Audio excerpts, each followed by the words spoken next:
Welcome to the news show that's hotter than a Hollywood drama. Here, we don't just report the news, we break it down, twist the wildest statements, and make you scream, wait, WH80? Politics, war, shocking headlines, we've got it all, served with a sharp, hilarious, and no-holds-barred perspective. Ready? Let's go! Trump va hoa bnunq my.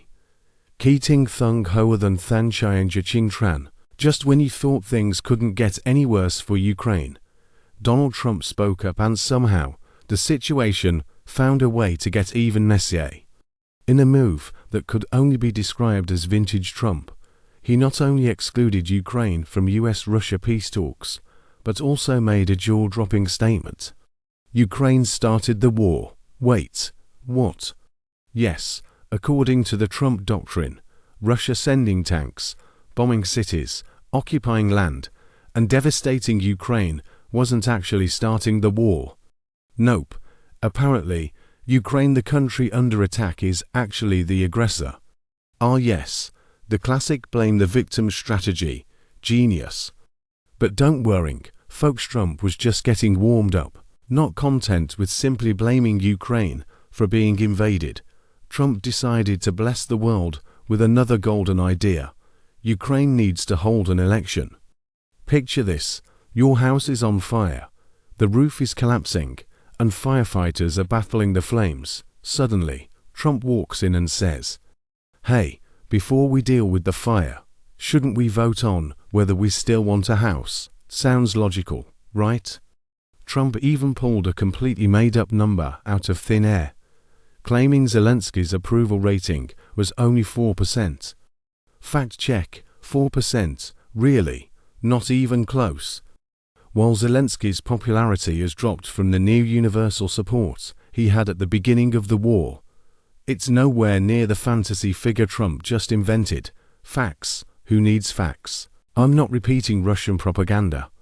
I just think exactly like them. Hey, good to see you. At this point, someone must have whispered to Trump, "Hey, you sound exactly like Putin." So, in true Trump fashion, he immediately denied it with an absolutely bulletproof argument.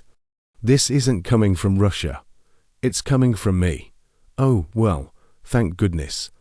Because obviously, coming up with the exact same talking points as Russia makes it totally different. Wait, that's not how this works, right? Act 4. Trump explains the art of not getting invaded.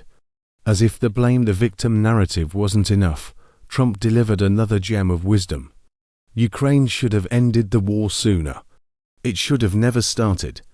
They should have made a deal. Translation: Ukraine is at fault because it didn't surrender fast enough. This is like telling someone who got robbed, "Well, you should have just handed over your wallet sooner. Then you wouldn't have been punched in the face." Diplomacy at its finest, folks. But wait, Trump wasn't done. Act 5. The Trump peace plan. Trump explains the art of not getting invaded. As if the blame the victim narrative wasn't enough, Trump delivered another gem of wisdom. Ukraine should have ended the war sooner. It should have never started. They should have made a deal. Translation: Ukraine is at fault because it didn't surrender fast enough. This is like telling someone who got robbed, "Well, you should have just handed over your wallet sooner. Then you wouldn't have been punched in the face." Diplomacy at its finest, folks. But wait, Trump wasn't done. The Trump peace plan.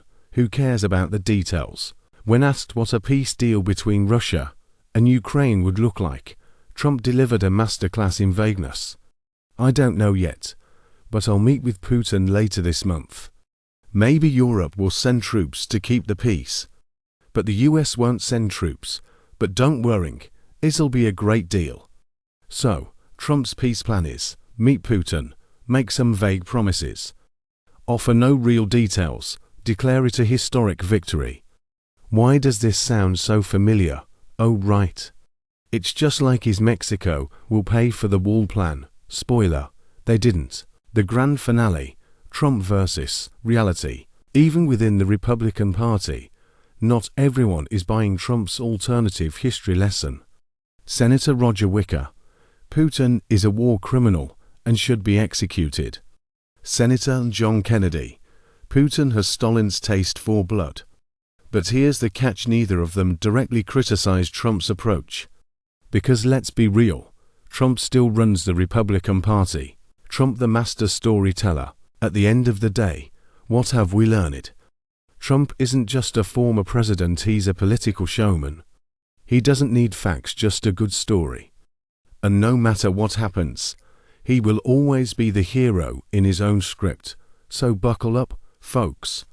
If Peace were a Hollywood movie, Trump would be the writer, director, and star while the rest of us just sit back and watch the chaos unfold.